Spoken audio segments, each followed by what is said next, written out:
ሰላም ጤና ይስጥልኝ ወደ ቻናሌ ቤተሰቦች የሉትን መረጃ ይዤላችሁ መጥቻለሁ። እንድትከታተሉኝ በአክብሮት ጋበዝኳችሁ። በቅድሚያም አርዕስተ ዜና። ከህወሓትና ከሻዕቢያ ጋር ወግኖ እየተዋጋ ያለው የአማራ ፋኖ እርስ በርሱ አለመግባባት መፈጠሩን መረጃዎች እየወጡ ይገኛሉ። እንዲሁም ህወሓት የፕሪቶሪያው ስምምነት አፈራራሚዎችን ከሰሰ።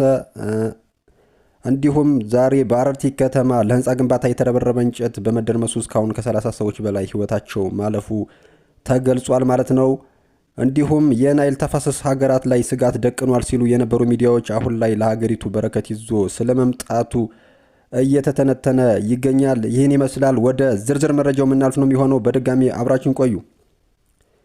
ትላልቅ ዓለም አቀፍ ሚዲያዎች ስለ ታላቁ የኢትዮጵያ ህዳሴ ግድብ የነበራቸው እይታ ከግድቡ ተጠናቆ መመረቅ በኋላ መቀየሩን ምሁራን ገለጹ። ሚዲያዎቹ ስለ ግድቡ በሚያሰራጯቸው ዘገባዎች የነበራቸው እይታ በአብዛኛው አሉታዊ እንደነበር ያነሱት ምሁራኑ ግንባታው ከተጠናቀቀ በኋላ ግን ግድቡ የኢትዮጵያ ኢኮኖሚያዊ ተጠቃሚነት ከፍ የሚያደርግ ስለመሆኑ እየዘገቡ ነው ብሏል። ግድቡ በታችኛው ተፋሰስ ሀገራት ላይ ጉዳት እንደሚያስከትል ሲዘግቡ የነበሩ ሚዲያዎች አሁን ላይ ለሀገሪቱ በረከት ይዞ ስለመምጣቱ እየተነተኑ ያሉት በወላይታ ሶዶ ዩኒቨርሲቲ የኮሚኒኬሽንና የህዝብ ግንኙነት ትምህርት ክፍል መምህርና ተመራማሪ የሆኑት ዶክተር ተሻለ ተገኔ ናቸው። ሚዲያዎቹ ታላቁ የኢትዮጵያ ህዳሴ ግድብን ስጋት ምንጭ አድርገው በማቅረብ የሌሎች ወገኖች ፍላጎት ብቻ የሚያንጸባርቁ ዘገባዎችን ሲሰሩ እንደነበርም ዶክተር ተሻለ አስታውቀዋል። ግድቡ ግንባታው ተጠናቆ ምረቃ ሲበቃ ግን ኢትዮጵያውያን በአንድነት በመቆም በራሳቸው አቅም የሀገራቸውን ጥቅም ያስጠበቁ ታላቅ ስኬት ስለመሆኑም መዘገብ መጀመራቸውን አክለዋል። በግድቡ ግንባታ ወቅት ከኢትዮጵያ ብሔራዊ ጥቅም በተቃራኒው ቆመው የነበሩ ሚዲያዎች የግድቡ ግንባታ ከተጠናቀቀ በኋላ ምልከታቸውን በመቀየር አዎንታዊ ዘገባዎችን እያሰራጩ ነው ብለዋል።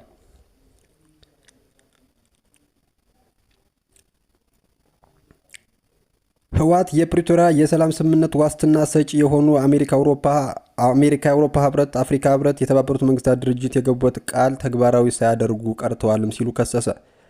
ፓርቲው ስምምነቱ ከተፈረመ ከ3 ዓመታት በኋላም ቢሆን በትግራይ ክልል በዝምታ ውስጥ እየተፈጸመ ያለ ዘረፋና ማጥፋት ቀጥሏል ሲልም ገልጿል።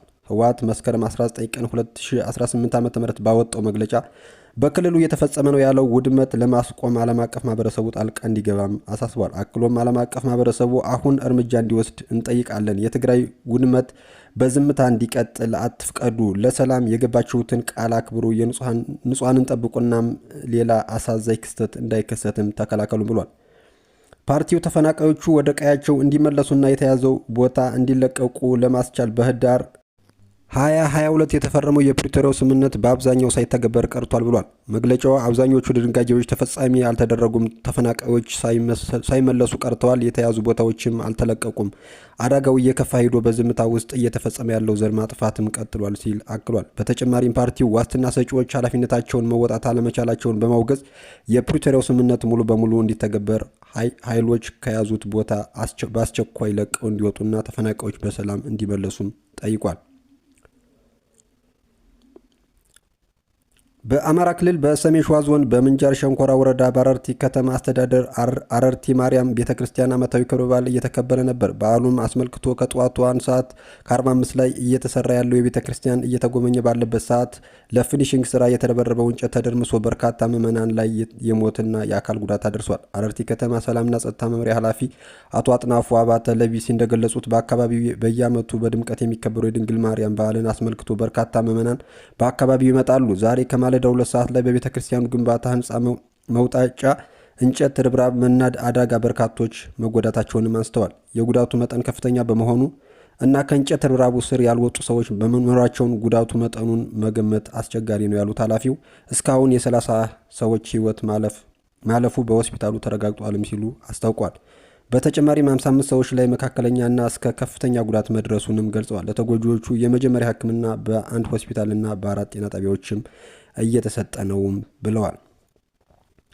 ወደ ዋናውና ወደ መጨረሻው መረጃችን ስናልፍ በጎጃም የሚንቀሳቀሰው ታጣቂ ኃይል በውስጡ በተፈጠረው አለመግባባት እርስ በርስ መባላት ከጀመረ ሰንበትበት ያለ ሲሆን አንዱ የሌላውን ጉድ በሚዲያ መዘርዘር ከመጀመሩም ወራት ተቆጥረዋል። ለአብነትም ዘመነ ካሴ ጠንቋይ ተነግሳለ ብሎት በከንቱ የሚለፋ ተራ ሰው ነው በሚል ንግግሩ የሚታወቀው ማስረሻ ሰጤ ሰሞኑን በሚዲያ ብቅ በማለት ዘመነ ትግሉን ለወያኔ ሽጦታልም ሲልም ተናግሯል። ይህም ብዙ የዘመነ አሽከሮች ያስደነገጠ ሲሆን ዘመነ ከወያኔ ጋር አልሰራም በማለት ሻንጣቸውን ሽንጣቸውን ገትረው በሚዲያ ሲከራከሩ የቆዩትንም ቅስማቸውን የሰበረ ክስተት ሆኗል።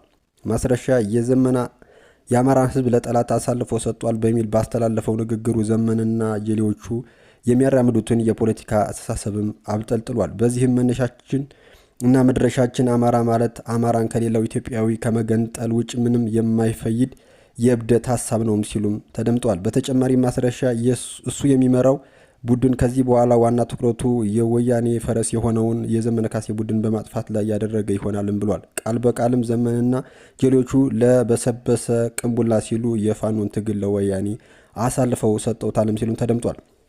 የማስረሻ ንግግር የሚያመላክተው ትግል በሚሉት ጉድ ምክንያት ምን ያህል የአማራ ሕዝብ ለጠላት አሳልፎ ለመስጠት ቡድኑ እየተፍጨረጨረ እንደሚገኝ ያመላከተ ሲሆን ታጣቂ ቡድኑ የሚዘውሩ ሰዎች ወያኔን ከመሳሰሉ የአማራ ሕዝብ ጠላቶች ጋር እጅና ጓንት ሆነው እየሰሩ እንደሚገኝም ቁልጭ አድርጎ ያሳየ ነው።